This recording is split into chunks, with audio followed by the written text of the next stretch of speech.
કે crime petrol series જોઈ અને આવી ખોટી રીતે વિધિ કરવાના બાને તેઓ કોઈપણ ભોગ બનનારને બોલાવી અને પરફ્યુમ છે એ પરફ્યુમ છાંટી અને એને અર્ધ બેભાન અવસ્થામાં કરતા હતા, જે અન્વયે આરોપીને તાત્કાલિક પુરાવા આધારે ગઈકાલે જ રાત્રિના ધોરણસર અટક કરેલ છે।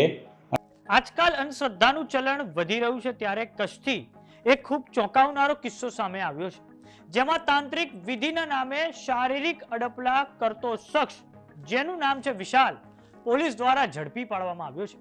આખી ઘટના ભુજ તાલુકાના માધાપર ગામે બની હતી। પોતે તાંત્રિક હોવાનું કહી નડતર દૂર કરવાના નામે આરોપી વિશાલે મહિલાને ઘરે બોલાવી હતી અને હવે આ મહિલાએ પોલીસને જાણ કરતા ગુનો નોંધીને આરોપી વિશાલ જેલના સળિયા પાછળ ધકેલાયો છે। નમસ્કાર, જમાવટ સાથે હું છું પાર્થ।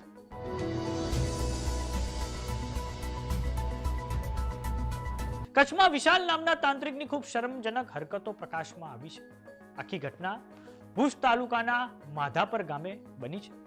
માધાપર ગામમાં એક મહિલા, જેમના ઘરે બીમારી ચાલી રહી હતી અને એક નડતર જેવું હતું, પછી આ મહિલા વિશાલ મહારાજ કે જે તાંત્રિક વિધિ કરે છે તેમની પાસે ગયા હતા।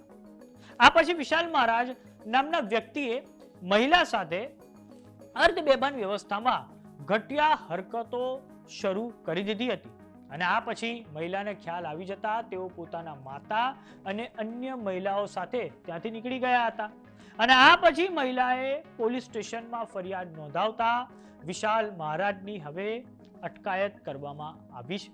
આ પછી પોલીસ પૂછપરછમાં વિશાલ મહારાજે કબૂલ્યું છે કે તે ક્રાઇમ પેટ્રોલ સિરીઝ જોઈને આ બધો ઢોંગ કરતો હતો અને હવે પોલીસ દ્વારા વિશાલ મહારાજ તરફથી કોઈ ભોગ બન્યું હોય તો સામે આવવા અપીલ પણ કરાઈ છે। તો આવો સાંભળીએ ભુજના એલસીબીના પીઆઈ હિતેશ જેટ્ટીએ આ સમગ્ર ઘટનાને લઈને શું કહ્યું છે।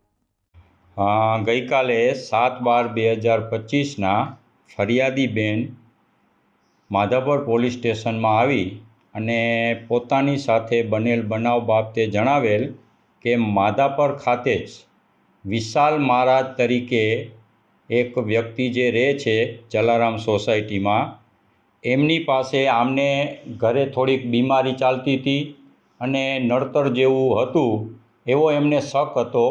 એટલે આ વિશાલ મહારાજ તાંત્રિક વિધિ કરે છે એટલે એમની પાસે ગયા અને વિશાલ મહારાજે એમને સંમોહન કરી અને અર્ધ બેભાન અવસ્થામાં તેમના કપડાં ઉતારવાની કોશિશ કરતા બેનને ખ્યાલ આવી જતા બેન ત્યાંથી એના મધર સાથે અને બીજા બે બેન હતા એમની સાથે નીકળી ગયા હતા અને ઘરે આવીને એમના મધરને આખી વાત કરતા તેઓ પોલીસ સ્ટેશને આવી અને પોતાની ફરિયાદ આપેલ।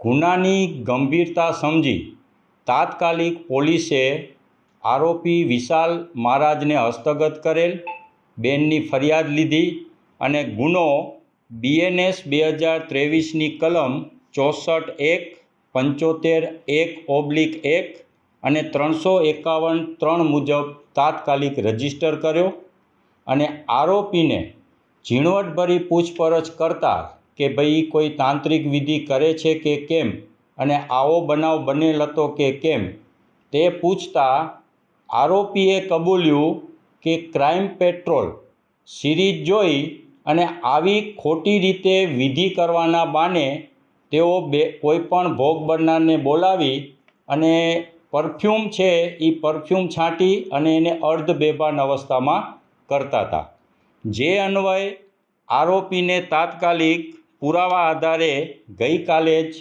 રાત્રિના ધોરણસર અટક કરેલ છે અને ગુનાની તપાસ હાલે ચાલુમાં છે। આપના માધ્યમથી હું પ્રજામાં એક સંદેશો આપવા માંગીશ કે આ આરોપીના જો કોઈ પણ ભોગ બનેલ હોય તો નિર્ભય રીતે પોલીસ સમક્ષ ફરિયાદ કરવા આવો। અમે તમારી ફરિયાદ લેશું, તમારું નામ પણ ગુપ્ત રાખશું અને આના વિરુદ્ધ કાયદેસર કાર્યવાહી કરશું।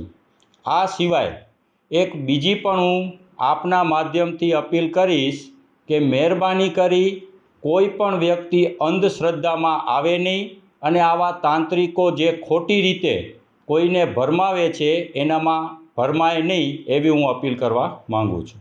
તો હવે પોલીસની આ કેસમાં તપાસ ચાલુ છે. સમાચારોમાં અત્યારે બસ આટલું. જોતા રહો જમાવટ. જો તમે અમને યુટ્યુબ પર જોઈ રહ્યા તો સબસ્ક્રાઇબ કરો. જો તમે અમને ઇન્સ્ટાગ્રામ અને ફેસબુક પર જોઈ રહ્યા તો ફોલો કરો.